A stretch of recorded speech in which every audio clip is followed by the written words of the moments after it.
Olá, eu sou Pedro Doria e esta é mais uma edição do Conversas com o Meio. Nossa convidada essa semana é Márcia Cavallari, CEO do IPEC, ex-CEO do IBOP. O IPEC é um novo instituto de pesquisa que nasce formado pelo conjunto de profissionais que trabalhavam no IBOP.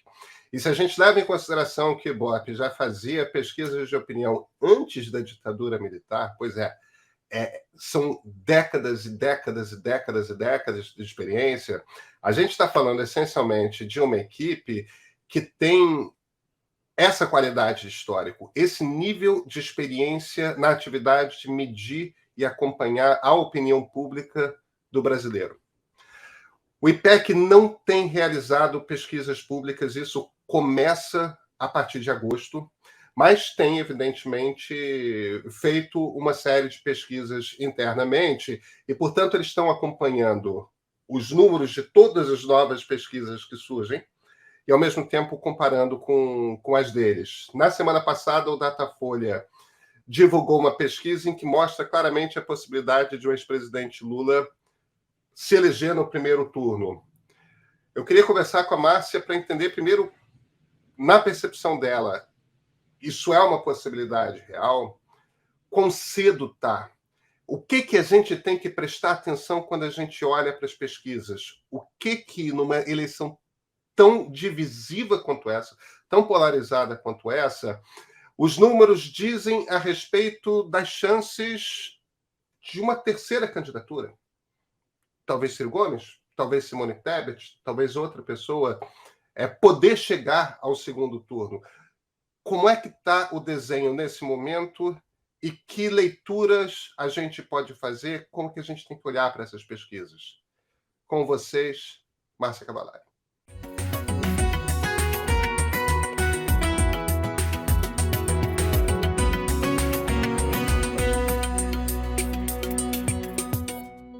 Márcia Cavallari, muito obrigado por ter aceitado meio que em cima da hora esse convite para conversar. Foi um prazer, Pedro. A gente sempre dá um jeitinho. Mas eu acho que poucas pessoas têm tanta experiência com pesquisa de opinião no Brasil como você, hoje, desde os tempos do IBOP e agora no IPEC. E, embora não existam pesquisas públicas do IPEC publicadas, você me disse que em agosto deve sair alguma coisa para a gente poder avaliar, eu sei que você está acompanhando o cenário. E essa é uma eleição que, evidentemente, está mexendo muito com a ansiedade de todo mundo, né? É uma eleição intensa, por assim dizer. Márcia, uma das coisas que começaram a ser levantadas com mais força desde a semana passada foi a possibilidade da eleição terminar para presidente da República no primeiro turno. Você acha que essa é uma possibilidade que deve ser levada em consideração de forma concreta? Eu acho que ainda é meio cedo, porque os eleitores ainda não têm um conhecimento pleno de todas as candidaturas, porque hora entra um, hora sai outro, né? E durante a campanha, tem as movimentações normais. Durante a campanha que eu digo, quando eu falo a campanha, é propriamente o momento em que começa o horário eleitoral gratuito, né? Na hora que começa o horário eleitoral gratuito no rádio e na TV, é um momento a partir do qual o eleitor começa a receber informações simultâneas de todos os candidatos, né? Agora ele conhece mais um, conhece mais o outro, ainda ele não está pensando na eleição de uma forma definitiva, decisiva, né? Ele está ali apontando as suas preferências, como ele pretende, quais são as intenções de voto dele, mas ainda eu acho que é cedo, né? Agora, essa possibilidade, ela existe, mas acho que pode ser pouco provável, porque ao longo da campanha a gente vê vários outros candidatos pontuando 1, 2, 3 pontos, e isso pode fazer a diferença, né? Então, acho que tem que acompanhar aí como é que vai ser esse início mesmo da campanha eleitoral após a oficialização das candidaturas e o início do horário eleitoral gratuito, né? No Brasil, a gente teve 2 eleições, né, que terminaram no primeiro turno, as duas do Fernando Henrique, a eleição e a reeleição.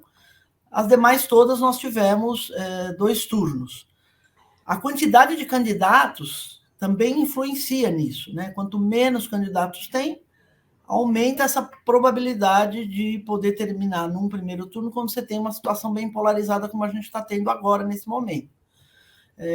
Mas eu acho ainda prematuro, porque a gente já viu acontecer de tudo em eleição, né? Então, eu acho que o prudente é a gente ir acompanhando essas movimentações. De verdade verdadeira, desde o ano passado, esse quadro está muito estável, né? Muito estável, que eu digo, nessa concentração ali em Lula e Bolsonaro.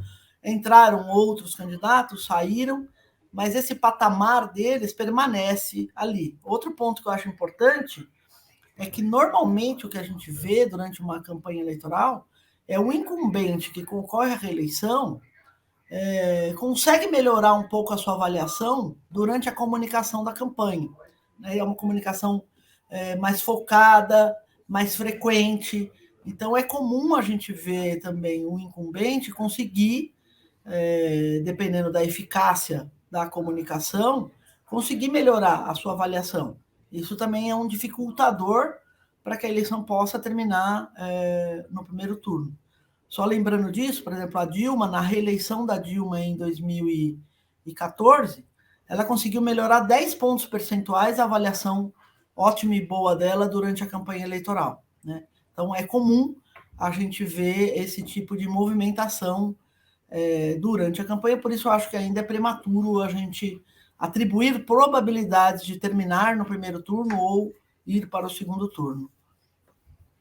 Um dos fatores que você citou é o início do horário de televisão gratuito destinado às candidaturas.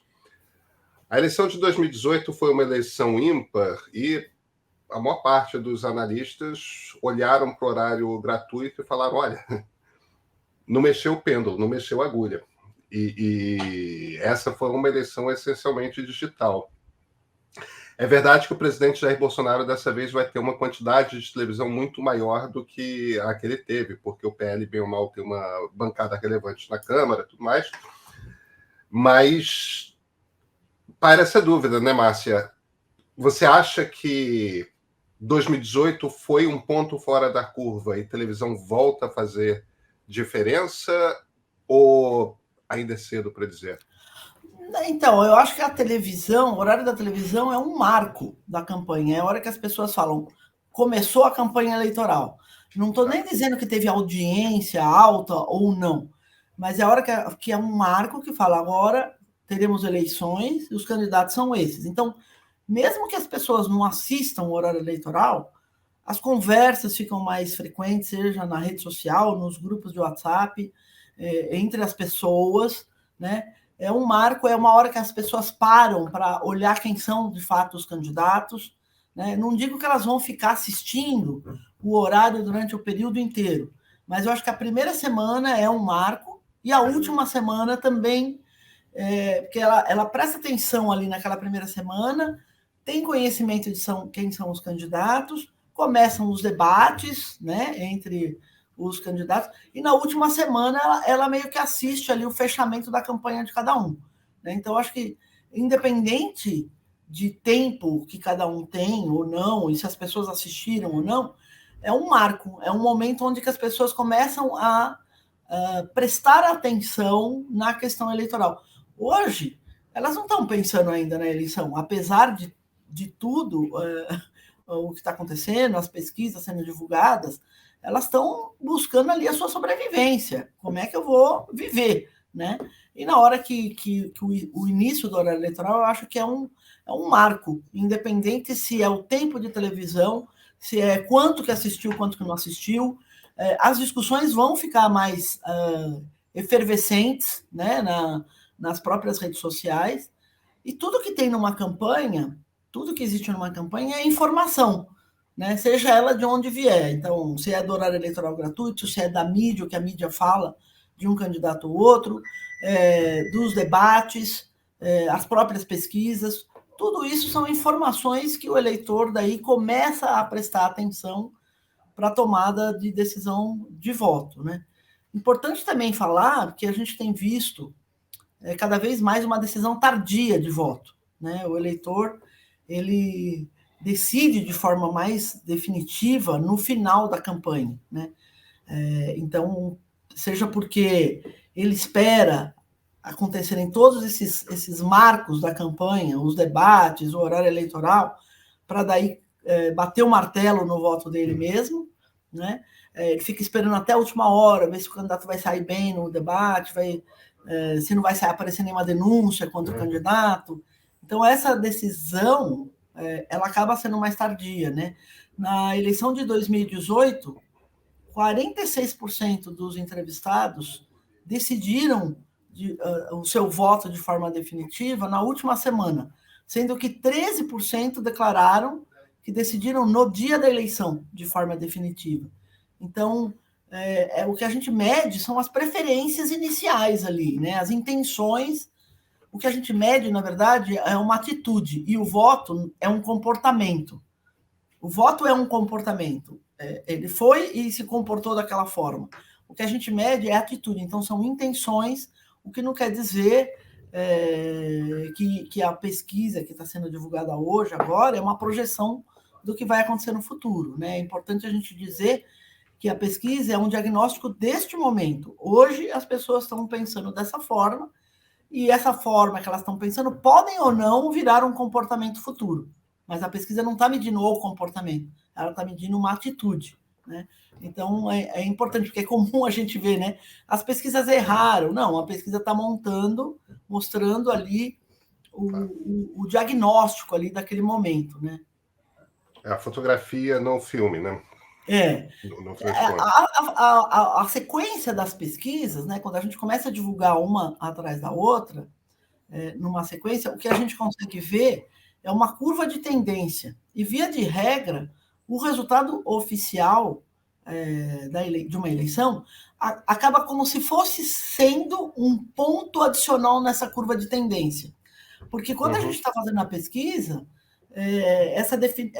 esse comportamento ainda não está concluído, né? Não está concluído. Então, a gente vê, por exemplo, pesquisa da véspera, deu ali, sei lá, 2, 3 pontos, 4 pontos, às vezes, a menos do que o candidato teve. Por quê? Porque o processo decisório ele se dá até a hora que o eleitor entra na cabine e aperta lá o botão confirma, né? Então, esse processo decisório ele não encerra na hora que a gente termina de fazer a pesquisa. Então, quando você coloca a curva da tendência das pesquisas divulgadas e mais o resultado oficial, é como se fosse uma continuidade. O ponto do TSE é como se fosse uma continuidade ali das pesquisas. E aí elas acabam mostrando, né, ao longo do tempo, a história da eleição. Então, candidatos que começaram na frente acabaram atrás, candidatos que começaram atrás acabaram na frente, os fatos que acontecem, né, como na eleição de 2018 teve a facada, a eleição de 2010 teve o acidente com o Eduardo Campos. Não, foi 2014, né? 2014. 14. O acidente com o Eduardo Campos, sai o Eduardo Campos, entra a Marina. Então, a pesquisa ela vai mostrando essa movimentação, vai mostrando, vai contando a história ali do pleito, né? Do pleito que a gente está medindo. Márcia, tem um truísmo que a gente adotou da eleição americana de 92 para cá, que é aquela frase do James Carville, né? É a economia, dummy, como para usar o termo bobinho, talvez seja a tradução mais adequada. E, de fato, aqui no Brasil, as duas eleições do Fernando Henrique, as duas eleições do Lula e a primeira eleição da Dilma são claramente eleições de estamos gostando da condução econômica. Ou, no momento que vai do Fernando Henrique para o Lula, o principal problema do Fernando Henrique ali era a economia, né? 2014 é aquela eleição que, cá entre nós, ela terminou empatada. É claro que, como um voto a mais basta para declarar alguém vitorioso, a ex-presidente Dilma se tornou vitoriosa, mas foi uma eleição muito apertada. A ida para o segundo turno foi muito apertada e o resultado final foi muito apertado.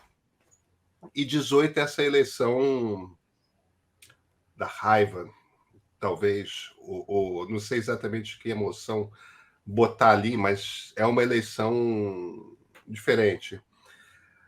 Nesse momento da história, a gente voltou a ter inflação. Uma inflação que, embora longe de ser a hiperinflação que a gente teve até o início dos anos 90, até antes do Plano Real, é uma inflação que a gente já percebe mês a mês quando vai ao supermercado. É a primeira vez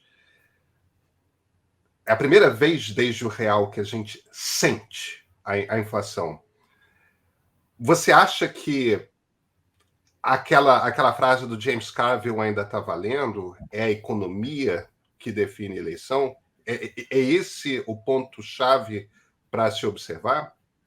Então, a economia sempre tem um papel muito importante na eleição. Na eleição de 2018, não tinha tanta essa preocupação de que as coisas estavam funcionando. E aí veio naquela eleição de 2018 um desejo de mudança do status quo da política. Né? Então, se abriu ali um leque de vamos tentar algo novo.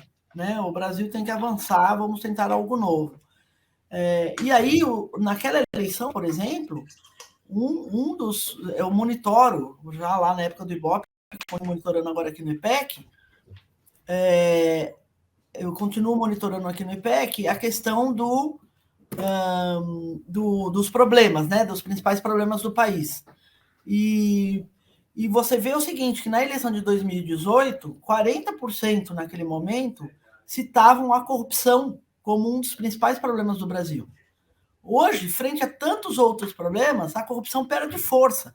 Não que o eleitor deixou de se preocupar com corrupção, mas ele perde força no conjunto de outros problemas que a população está vivendo. Né? Então, por exemplo, fome, pobreza, miséria não aparecia como um dos 5 principais problemas do país desde 2002. Em 2002, a gente tinha esse problema como fome, pobreza, miséria, que é o que você mencionou aí da passagem do Fernando Henrique para o Lula. Volta com força esse problema entre os 5 principais problemas do país. Né? Então, a gente tem ali na lista de problemas individuais a segurança pública, a saúde, a educação, que aumentou muito a preocupação com a educação pós-pandemia, pós tudo que aconteceu, né, com a área de educação. Então, a educação aumenta a sua participação na lista relativa ali dos problemas. Segurança pública, saúde, educação, fome, pobreza, miséria, desemprego. Agora, se individualmente você somar cada um, porque, por exemplo, custo de vida e inflação ainda não aparecem entre os 5 isoladamente, mas ela vem crescendo mês a mês quando a gente mede. Né? E claro que a fome, pobreza, miséria meio que resume tudo isso. Então, se a gente somar individualmente desemprego com inflação, fica sendo o principal problema. É que a gente está decupando isso em vetores, né? Então, assim, com certeza, frente a essa problemática, esses problemas ganham muito mais importância. E outros que já foram importantes, como, por exemplo, a corrupção, lá em 2018, perde força. Né? Então, a gente tinha 40% lá em 2018, nesse ano a gente tem 14%, citando corrupção como um problema. Porque outros problemas ficaram mais graves, problemas mais sensíveis, né? Então, a economia, com certeza, neste momento, vai ter um peso importante, sim. A gente tem tido um desenho. Vamos tentar entender quais são as possibilidades de quebra da polarização, se isso for possível. A gente tem tido um desenho, na maior parte das pesquisas, que bota o ex-presidente Lula ali na casa dos 40%, às vezes mais para baixo, às vezes mais para cima, mas na casa ali dos 40%. O ex-presidente Bolsonaro, quando está muito mal, aparece ali no topo dos 20%, mas o mais comum é ele ter aparecido na casa dos 30%, na base ali da casa dos 30%, dos 30 pontos percentuais. Aí tem o ex-ministro Ciro Gomes, destacado do pelotão retardatário, por assim dizer, em geral abaixo dos 10 pontos percentuais, mas acima dos 5. E tem outros candidatos embolados ali embaixo. Eu nunca vi, Márcia, um segundo turno, eu não lembro de um segundo turno na América Latina em que houvesse dois candidatos de direita ou dois candidatos de esquerda no segundo turno. É sempre os eleitores de um lado e os eleitores de um outro. Então, eu não consigo enxergar um caminho para o Ciro chegar ao segundo turno sem ser tirando o Lula do segundo turno. Enquanto que a missão dos outros me pareceria ser tirar o Bolsonaro do segundo turno. A não ser que o Ciro conseguisse atrair eleitores de direita, o que eu não vejo esse desenho. Então, esse desenho que eu estou fazendo faz sentido para você? Ou você acha que essa relação direita-esquerda, por parte dos eleitores, não faz diferença na composição do segundo turno? Não, eu acho que faz diferença, sim. Nunca a gente viu isso no Brasil. Também todas as eleições que nós tivemos foram assim, né? Agora, o que tem é que é o seguinte, é uma situação que o Bolsonaro e o Lula são os candidatos mais conhecidos dos eleitores, porque um é presidente atual, o outro foi presidente, né? E a gente está tendo uma eleição que eu nem diria que é de preferências, é de rejeição. Quem rejeita mais um, vota no outro, quem rejeita mais o outro, vota no um. E aí o que fica difícil para os demais candidatos é que ambos são muito fortes. Então, para qualquer Bolsonaro possibilidade... e Lula. Bolsonaro e Lula, né? Então, o Bolsonaro, ele tem um eleitor muito firme com ele, que independe de qualquer coisa que ele faça no governo, vai estar com ele.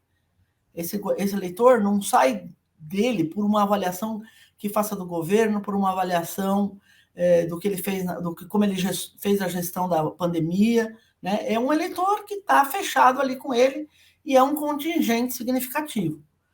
Por outro lado, o Lula também tem isso, né? Então, por mais que o Lula, vamos dizer, possa cair na campanha, durante a campanha, quando começar efetivamente a campanha, ele não cai mais do que uma preferência partidária do PT que a gente tem, que é histórica e que é forte, né?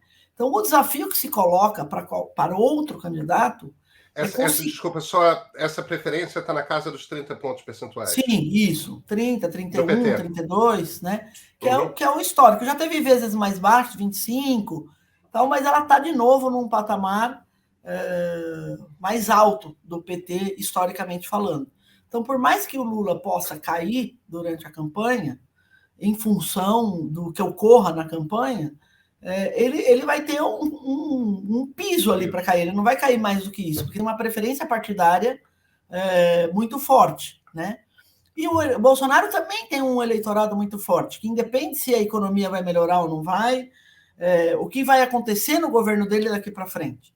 Então, o desafio que se coloca é que os demais candidatos tenham que ter, num espaço de tempo curto, um conhecimento nacional, de forma que consiga ter mais votos do que o menor deles, e que o menor deles é alto. Então, é um desafio muito complicado, né? É impossível? Não é impossível, porque a gente já viu acontecer muitas coisas em campanhas. Mas a situação hoje é essa, é um desafio grande, porque teria que ter um patamar para tirar, como você mencionou, os patamares, né? O Lula está um pouco mais alto ou mais baixo, dependendo do tipo de pesquisa que você faz telefônica, você faz face a face, você faz online, e o Bolsonaro também. Mas, de toda forma, o patamar dos dois é muito alto. Então, o terceiro candidato, seja ele quem for, de direita ou de esquerda, para passar, ou de centro, para passar para um segundo turno, tem o desafio de superar um dos dois e que tem um eleitorado consistente em cada um deles, né? Consistente mesmo, que é ou por ideologia, ou por identificação de valores, né? Mas que está num patamar muito alto. Então, essa é a grande dificuldade de um terceiro candidato ali conseguir passar para o segundo turno. O desafio dele é passar o menor dos dois. E o menor dos dois tem um patamar elevado. Você citou o eleitor de valores. A gente tem, na história da Nova República, claramente um eleitorado de valores ligado à esquerda. Agora, esse eleitor de direita foi um eleitor difuso, difícil de caracterizar até bastante pouco tempo atrás. A impressão que dá é que o bolsonarismo, falando disso, do presidente como representante de um movimento, ele consolidou esse eleitor de valores, né? Isso é uma transformação de fato recente ou é algo que já estava acontecendo e a gente apenas não percebia, não conseguia medir? Então, não sei se não conseguia medir, eu acho que tinha, mas não estava canalizado.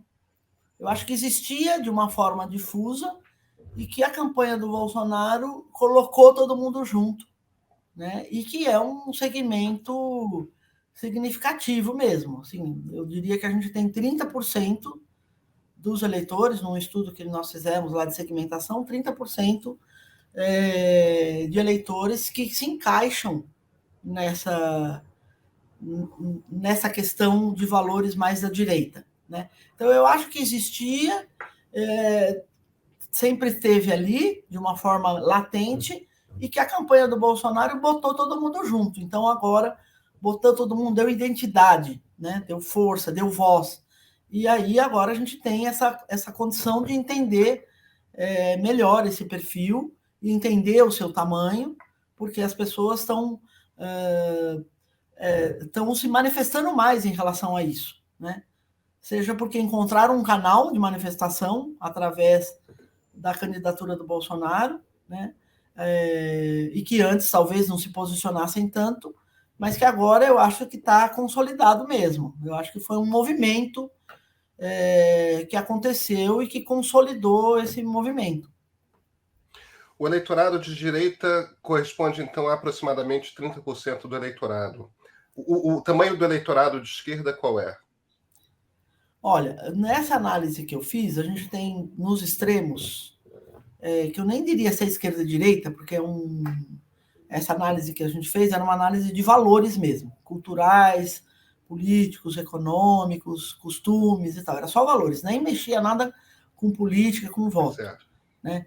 Então, não posso falar que é direita ou esquerda. Então, tem 30% de eleitores que concordam com ideias e valores mais à direita.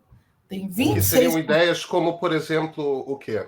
Acha que todo mundo tem que ter arma, acha que bandido bom é bandido morto, é contra casamento de homossexuais, a família tem que ser a família tradicional, né? E não tinha nada de questão de voto, de candidato, nada. Eram frases em que a gente media a concordância, né? Se é a favor ou contra o aborto, se é a favor ou contra a favor ou contra a posse de redução da maioridade penal. Eram coisas desse tipo em que as pessoas respondiam se concordavam ou não, se eram a favor ou não, e que daí a gente fez essa segmentação. E também tinha coisas políticas do tipo, né? O Estado tem que prover ou não, cada um é responsável por si, o Estado não tem que prover nada, tal. Então, coisas nessa linha. Então, a gente tem 30% de um lado que a gente identifica mais essa concordância com valores que são mais defendidos pela direita, né? E tem 26% no outro extremo que depende do Estado para sobreviver. Sem o Estado prover, esses 26% da população brasileira não conseguem chegar em lugar nenhum. Então, eles dependem do Estado para ter acesso a serviços, acesso a tudo, e por isso eles têm concordam com ideias que aumente o Estado tem que fazer, né? Tem que gerar emprego, o Estado tem que gerar emprego, né? E tem ali no miolo 46%, que é a média, na verdade, do Brasil, que ora concorda com uma coisa, ora não concorda, né? Então, não é tão caracterizado como direita ou esquerda. Eu diria que seriam os que estão mais no centro mesmo. né? A gente não pediu para eles fazerem uma autoclassificação se é direita, centro ou esquerda.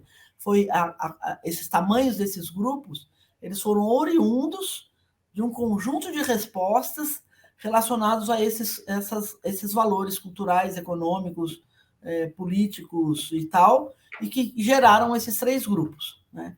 Então, não são necessariamente com ideias de esquerda ou direita, né? Mas esses 30% que eu estou falando são pessoas que se posicionam dessa forma e que você, quando confronta essas concordâncias com o discurso do Bolsonaro, com a defesa que ele faz das ideias dele, casam, né? Casam.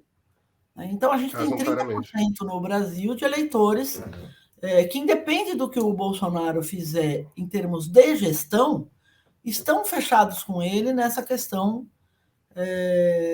de valores, né? De valores, de ideias e tudo mais. Agora, Márcia, eu fico um pouco com a impressão de que a sociedade brasileira se tornou mais complexa nesse arco histórico da eleição indireta do presidente Tancredo Neves para cá. A gente tinha, me parece, certamente os grandes centros urbanos, Rio, São Paulo, algumas capitais do Nordeste, Recife, Salvador, Porto Alegre e tal, no Sul, evidentemente, e você tinha... Me parece que o Centro-Oeste se tornou maior e mais complexo do que era. As grandes periferias urbanas, que eram massas de pessoas miseráveis, hoje tem um componente imenso de classe média, mesmo que esteja na classe média baixa. O fato de que a divisão religiosa era um país essencialmente católico, a população evangélica, protestante no sentido mais geral, aumentou muito. O Brasil está, de fato, mais complexo do que era, e isso mexe, de alguma forma, com a opinião pública? Eu acho que sim, eu acho que isso é consequência de uma série de coisas, né? Então, por exemplo, se a gente analisar toda a evolução dos governos desde que a gente começou a votar, né? A cada governo foi evoluindo, né? E as pessoas foram conquistando coisas. Na hora que você chega num momento onde ela perde aquelas conquistas, né? Quando você não tem e continua não tendo, é uma coisa. Quando você tem e passa a perder o que você tem, fica mais complexo. E a gente está num momento desse, né? Então, assim, se a gente olhar o histórico do Brasil, aumentamos o grau de escolaridade da população brasileira. Veio aumentando. Aumenta. Então, as pessoas se esforçaram, estudaram, aumentaram ali a sua formação em termos de anos de estudo e tudo mais. E daí, o que tem mais? Cadê o emprego? Para eu poder usar aquilo que eu me esforcei para conseguir, né? Então, isso vai criando umas frustrações, ou então, a gente teve acesso a pleno emprego, agora a gente tem um índice de desemprego alto, né? Acesso a bens de consumo, que as pessoas passaram a consumir, passaram a ter. A gente teve uns estudos que nós fizemos sobre classe C, e a gente vê nitidamente o avanço que teve, e que agora, nessa situação atual, perde, né? Então, na hora que perde, é muito mais complexo você administrar isso do que antes, quando as pessoas não tinham e estavam acostumadas a não ter, né? Então, tudo fica mais complexo. E, além disso, tem outra coisa que eu acho que complica, não, que faz com que esse cenário fique mais complicado, não é a coisa que faz, mas o cenário fica mais complicado, é a velocidade da informação, né? Eu me lembro que nas pesquisas que a gente fazia lá em 1989, primeira eleição presidencial, quando a gente fazia a logística da pesquisa, a gente começava a fazer pelos interiores mais distantes do país, para terminar no último dia da pesquisa nos grandes centros, porque se acontecesse alguma coisa, até essa informação chegar nos interiores, demorava e não ia ter mudança. Mas se acontecesse nos grandes centros urbanos, podia ter uma mudança muito rápida e repentina. Hoje a informação chega para todo mundo num minuto simultâneo. Então, as mudanças são muito mais rápidas, porque as informações, né, a opinião pública, o que ela faz, a opinião pública? Ela responde aos estímulos que ela recebe. E os estímulos que ela recebe são as informações, são o que os candidatos dizem, são o que as pessoas falam, são a campanha, o debate, né? Então, tudo isso são informações que chegam simultaneamente. Nem precisa ver, por exemplo, assistir o debate. Quem assistiu já fala, aconteceu isso, aquilo, essa informação chega rapidamente para todo mundo. Então, a velocidade da informação faz com que as coisas fiquem mais complexas mesmo, né? Agora, a informação é importante para a democracia, né? Então, quanto mais informação o eleitor tiver, melhor, né? Para ele estar mais resguardado ali nas suas escolhas, com as informações que tem. Então, isso torna tudo mais complexo mesmo, porque as coisas acontecem. Essa logística que a gente usava de começa pelo interior mais longe para acabar nos grandes centros já não existe mais, porque você tem que fazer tudo simultaneamente, porque se acontecer algo, né, alguma denúncia, um escândalo, algum fato, ele vai ser conhecido simultaneamente em todos os lugares, né? De norte a sul do país, de Oiapoque ao Chuí. Então, a gente já não tem mais essa estratégia, tem que ser tudo simultâneo. Então, acho que tudo isso faz com que fique mais complexa o entendimento, né? Os espaços de cada um, a complexidade disso, né? As pessoas perderam, as pessoas se esforçaram e agora não tem para onde ir, né? Então, é isso que faz, né? Cadê o futuro? Cadê as propostas, né? Então, o eleitor quer ver isso, quais são as propostas de governo que cada um tem, né? E também com isso, com mais informações, eles também estão mais conscientes de propostas que são inexequíveis e que são exequíveis, né? Então, acho que os candidatos têm que aí caprichar aí nas suas propostas de governo para apresentar ali os eleitores, porque é isso, né? A gente tem uma população que está mais ligada, que está mais antenada em tudo que está acontecendo. Então, isso acho que traz a complexidade de entender tudo isso. Márcia, eu acho que você desenhou belíssimamente esse processo pelo qual a sociedade se tornou mais complexa. Agora, isso faz com que a gente comece a olhar para segmentos cada vez mais específicos da sociedade, né? Mulheres evangélicas das periferias urbanas, homens do centro-oeste sertanejo, o eleitor do interior do Nordeste ligado tradicionalmente ao Bolsa Família. A gente vai começando a fazer esses segmentos e olhando para o comportamento desses grupos de eleitores de forma mais específica.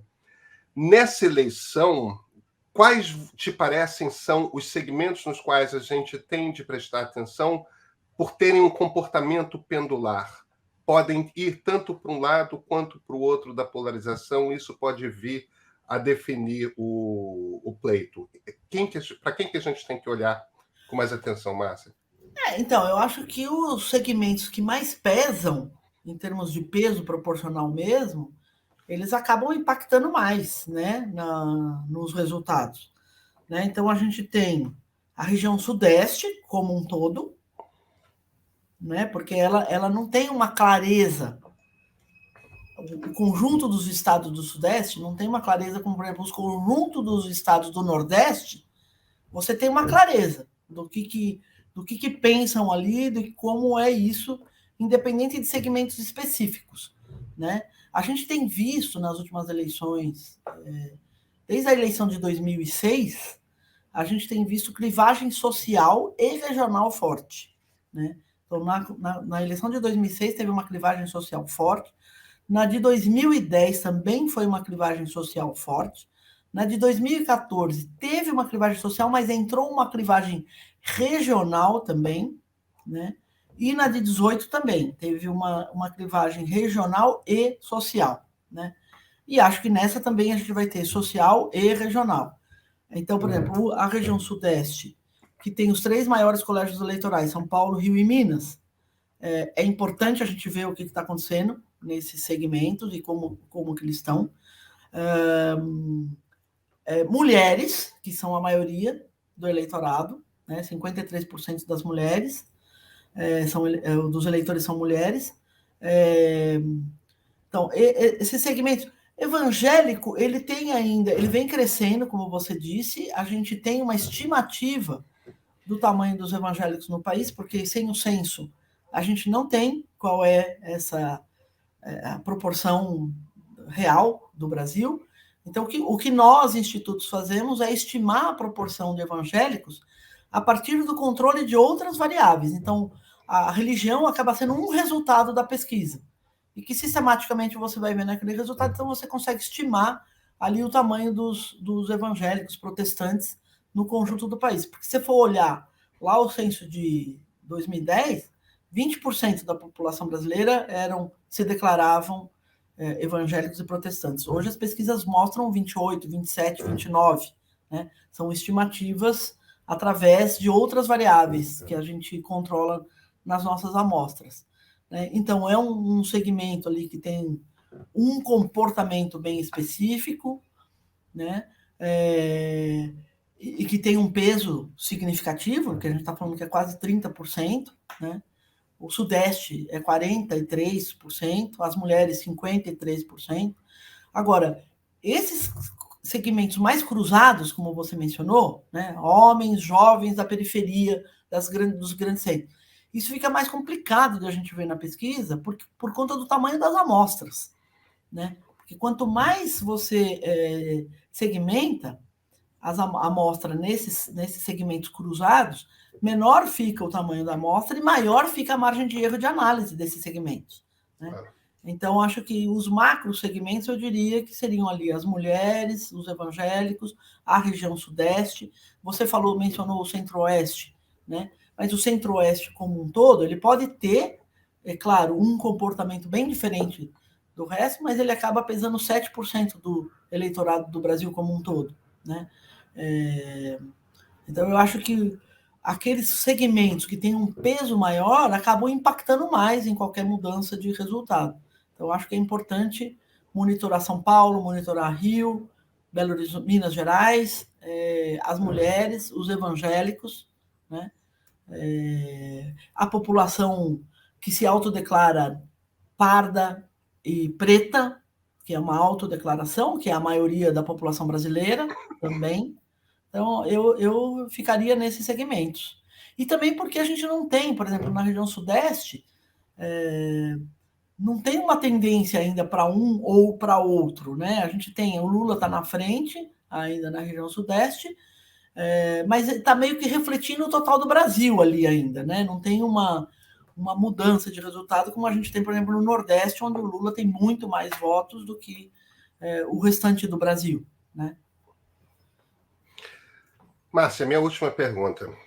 Você e muitas pessoas têm descrito essa eleição como uma eleição que vai ser decidida pelas rejeições, pelas taxas de rejeição.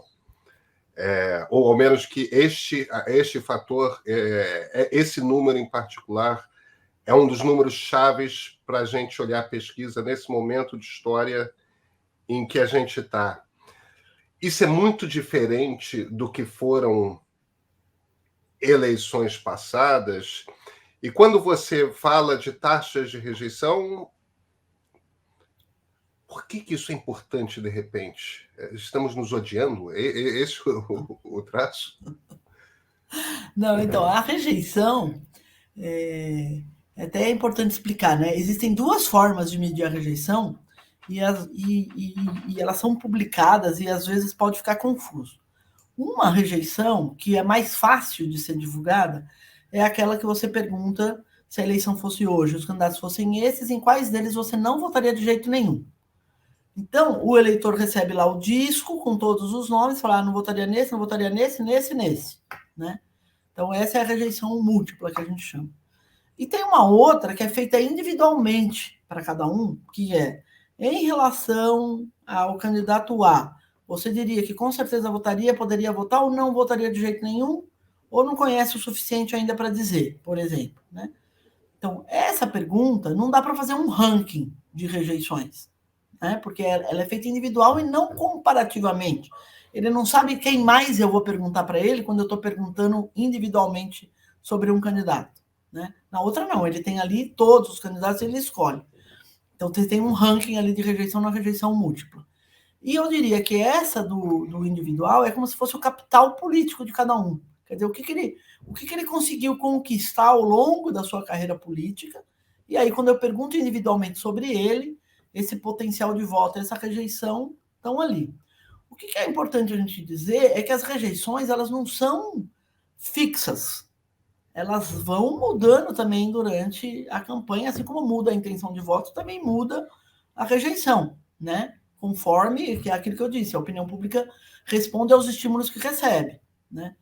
Então, assim, a gente, se eu olhar para trás, outras campanhas, os candidatos que foram, pelo menos de 2002 para cá, que eu tenho a memória, do Fernando Henrique não me lembro muito bem, mas de 2002 para cá, os candidatos que foram eleitos também eram os candidatos que tinham a maior rejeição. Né? Não era assim, tinha uma rejeição baixinha, por isso foi eleito. Não, também tinha, estava lá numa taxa de rejeição alta. O que acontece nessa é que essa taxa de rejeição observada hoje para o Bolsonaro é maior do que as observadas anteriormente. Né? Mas se eu olhar para trás, o Bolsonaro na eleição de 2018 também foi o mais rejeitado. Né? Não com a taxa que está hoje, mas ele também era o mais rejeitado e foi eleito. Né? A Dilma também estava lá, a Dilma, o Lula, quer dizer, todo mundo que estava, os candidatos que foram para o segundo turno eram os candidatos que tinham as maiores taxas de rejeição medidas no primeiro turno. Né? Então, não quer dizer... É que às vezes tem umas contas, né? Essa rejeição está em tanto, não consegue eleger. Mas ela muda. Quantas e quantas vezes a gente já não viu o próprio Lula, né? Quantas eleições ele concorreu com taxas de rejeição alta até quando ele foi eleito, né? E tem outros casos aí no nível estadual e municipal. Então, a rejeição também ela não é fixa, né? É claro que quando o candidato é mais conhecido, você mudar essa rejeição, quer dizer, tudo que você tem que fazer para mudar essa rejeição, o esforço é muito grande. Né? Diferentemente de um candidato que tem uma rejeição alta, mas que ele ainda tem uma taxa de desconhecimento alta. Né? À medida que ele vai se tornando conhecido, ele pode cuidar de que esse conhecimento traga mais potencial do que rejeição. Né? Então, assim, não é fácil mudar a rejeição, mas eu não acho que ela seja um impeditivo, porque ela muda ao longo do caminho. Né? Então, por exemplo, vamos supor, um incumbente começa a melhorar sua avaliação de governo, a rejeição a ele também vai diminuir. E pode mudar a intenção de voto. Às vezes não é na mesma velocidade. É comum, às vezes, a gente ver, por exemplo, começa a melhorar a avaliação do incumbente, mas ela não se transforma imediatamente em voto. Ela demora mais para se transformar em voto. Mas é um sinal de que se está melhorando, pode vir a se transformar em voto. Né? E para transformar em voto, tem que diminuir a rejeição. Então, é tudo combinado. Né? Então, é tudo combinado, não são coisas estanques. Né? Então, é claro que a rejeição a gente tem que ver, porque a gente vai ver essa movimentação. Está diminuindo. Então, se está diminuindo a rejeição, pode ser que o movimento subsequente seja aumente a intenção de voto dele. Né? Do candidato que estiver conseguindo diminuir a rejeição. É complexo, não é tão simples. Você acha que sobreviveremos a essa eleição, Márcia? Temos que sobreviver, né? Temos que sobreviver. Né? Não podemos esmorecer, temos que sobreviver. Márcia Cavallari, muito obrigado pela conversa. Foi ótimo, Pedro. Obrigada pelo convite.